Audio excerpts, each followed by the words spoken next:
ఇంకా ఈ మనుధర్మ శాస్త్రం లాంటి గ్రంథాలలో కొన్నింటిని ప్రక్షిప్తాలు చేర్చి శూద్రులు తక్కువ చేసి తక్కువ జాతి వారిగా చులకనగా చూశారు, కాబట్టి మీరు వాళ్ళ తిరగబడండి అని చెప్పి భారతీయుల మధ్య వర్గ వైషమ్యాలు పెంచే విధంగా కొన్ని కథనాలు అల్లటం జరిగింది అని చెప్పి ఒక వాదన ఉంది.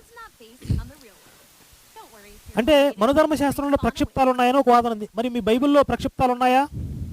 స్వయంగా ఇవన్నీ మీ బైబిల్ దేవుడు చెప్పిన వాక్యాలే కదా, ఇందులో ఏమైనా ప్రక్షిప్తాలు ఉన్నాయా అని మీరు ఒప్పుకుంటారా? ఒప్పుకోరు. ఇంకొకటి, మనుధర్మ శాస్త్రం అసలు ఈ యుగానికి సంబంధించిందే కాదు, ఈ యుగానికి పరాశర స్మృతి అని చెప్పి పెద్దల వాక్కు. మరి మీ బైబిల్లో యేసు ఏం చెప్తున్నాడు? భూమి ఆకాశం గతించినా కూడా ధర్మశాస్త్రం గతించదని.